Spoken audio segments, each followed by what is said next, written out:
Kenya. Ooh, alright. I'm in Kenya. Tani Modia.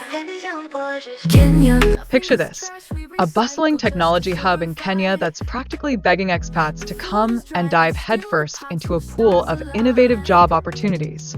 It's like a giant buffet, but instead of food, it's filled with networking prospects and growth opportunities. Professionals from all walks of life are mingling, sharing ideas, and maybe even swapping stories about their cat's latest antics. Talk about a perfect environment for collaboration. And once you decide to relocate, Kenya rolls out the red carpet with its friendly language and housing policies. No hidden fees or surprise charges here. It's as if the country is saying, "Welcome, we're happy to have you." With affordable property options that won't make your wallet cry, it's easy to see why expats are packing their bags and heading to this vibrant land. Now, let's talk about Kenya's secret sauce for being an East African business powerhouse: high-end residential developments. They're popping up like daisies in spring, boosting its reputation and making it even more attractive to expatriates. Who wouldn't want to sip their morning coffee in a shiny new apartment while gazing at stunning views? It's like living in an Instagram post. Now, for all you wordsmiths out there, English is the name of the game in Kenya. This makes chatting with locals a breeze. Whether you're sealing deals in a boardroom or convincing the barista to add an extra shot of espresso to your latte, the language barrier is practically non-existent. And let's face it, nothing breaks the ice like a good joke, so feel free to throw in some family-friendly humor. Let's not forget about the fabulous neighborhoods like Kilimani and Westlands that are basically the VIP sections of expat living. With lifestyles that make you feel like royalty, these areas offer amenities fit for the middle and upper classes. Picture this: weekend brunches, community parks, and maybe a friendly neighborhood cat who thinks it owns the place. It's all about that cozy community vibe. But hold on a second. While navigating local bureaucracy can sometimes feel like trying to solve a Rubik's Cube blindfolded, Kenya still ranks high for international real estate investment. This just goes to show that foreign interest is booming, revealing Kenya to be a shimmering gem on the global business map. So, if you're looking for adventure and opportunity, pack your bags and get ready for an exciting journey. Welcome to Dunga Beach, the bustling fishing community, where the locals are on a first-name basis with the fish they catch from Lake Victoria. Seriously, if these fish had a social network, they have more friends than you do. And let's be honest, sampling the local dishes here is like a rite of passage for any visitor, because who doesn't want to experience a flavor explosion that might just knock your socks off? Now, if you think Dunga Beach is only about fish and food, think again. This place comes alive, especially on weekends when the bars kick into high gear with live music. It's like a giant family reunion, minus the debates about who gets the last slice of pie. The lively atmosphere adds a sprinkle of magic, making it hard not to tap your feet to the rhythm of the local tunes. And guess what? You can hop on a boat and paddle around Lake Victoria. Imagine yourself gliding across the waters, possibly catching a glimpse of a hippopotamus wearing sunglasses. Okay, maybe not, but it's still a fun adventure. Exploring the lake can feel like a scene straight out of a family movie, where you might just stumble upon some unexpected wildlife and make memories that last longer than that forgotten sandwich in the fridge. If you're a fan of unique finds, Dunga Beach has you covered with shops brimming with African crafts like vibrant fabrics and beautiful baskets. It's like an art gallery where you can also take home a piece of culture. Perfect for when you want to impress family and friends back home with souvenirs that say, "I totally didn't just grab this at the airport gift shop." Now, let's talk about the Dunga Papyrus Boardwalk Tour, shall we? This isn't just a stroll in the park. It's a chance to uncover the historical significance of the papyrus plant. These little wonders were used for making essential items back in ancient North Africa. Who knew plants had such a rich history? You might even feel like an explorer on a quest for knowledge, minus the dangerous lion encounters, of course. And after all that exploring, it's time to unwind. Welcome to Nairobi National Park, where you can spot lions, rhinos, and over 400 bird species, all in the same day. It's like a wildlife buffet, and trust me, the animals have better manners than my Uncle Joe at Thanksgiving.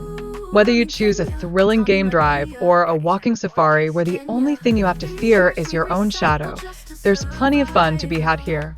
Now, if you're a fan of heart-melting moments, the David Sheldrick Wildlife Trust is a must-visit. Imagine cuddly little elephants and rhinos getting their daily dose of love and care. And guess what? You can even adopt one, so you can tell your friends you own an elephant without having to worry about feeding it a truckload of peanuts. Plus, you'll be supporting conservation, which is like doing community service, but way cuter. Shifting gears a little, let's step back in time at the Karen Blixen Museum. Here's your chance to walk in the shoes of the author of Out of Africa. Guided tours take you through her vintage furniture and artifacts. Yes, just like your grandma's attic, but with fewer dust bunnies.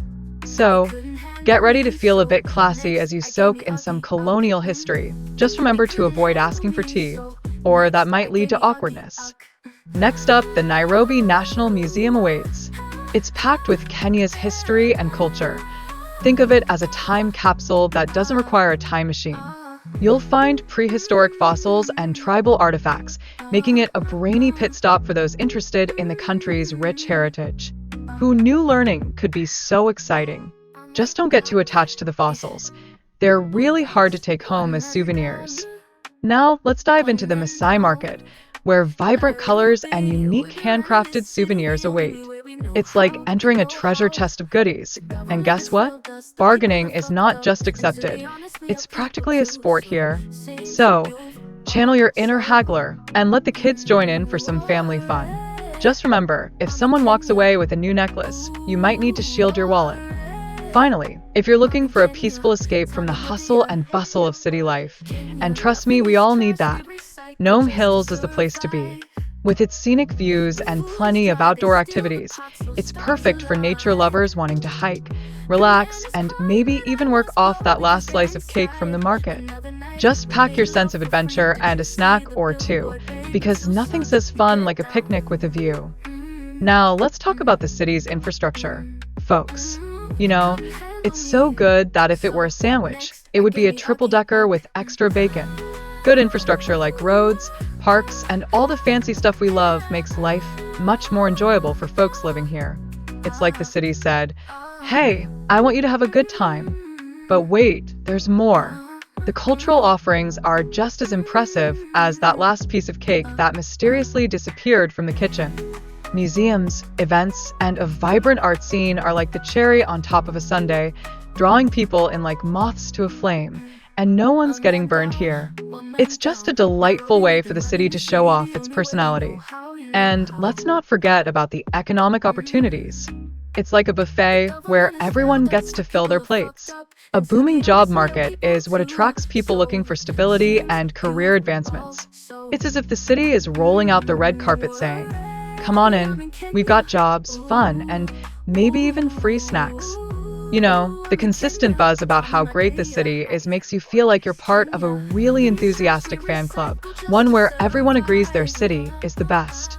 It's like everyone's showing off their city pride, and honestly, can you blame them? They're practically shouting, "We love our city," from the rooftops, and who wouldn't want to join that party? Speaking of parties, gratitude seems to be the name of the game here. You hear "thank you" so often, you'd think everyone was auditioning for the role of the world's nicest neighbor. It really shows how engaged and warm the community is. It's like they've all baked cookies for each other and are sharing them without a second thought. There's enough sweetness for everyone. Now, if you spot a police officer in the middle of the street, it's not because they lost a bet. It's all about keeping safety and order in check. The city's got a solid commitment to public peace, which is great because we all want to feel like we can stroll down the street without fearing a sudden run-in with a rogue raccoon or a skateboarder on a mission. Other than the police keeping things in line, the sea of thank yous makes you feel appreciated, like you just won a lifetime supply of pizza. It's a reminder that the speaker values you folks out there, and that always warms the cockles of your heart, doesn't it? Who doesn't love a bit of appreciation sprinkled into their day? However, as we shift gears, let's address the elephant in the room, the video structure. It's a bit like a family road trip where no one knows where they're going, but everyone's having a blast anyway. The lack of clear topics might have you scratching your head, But that's just part of the fun.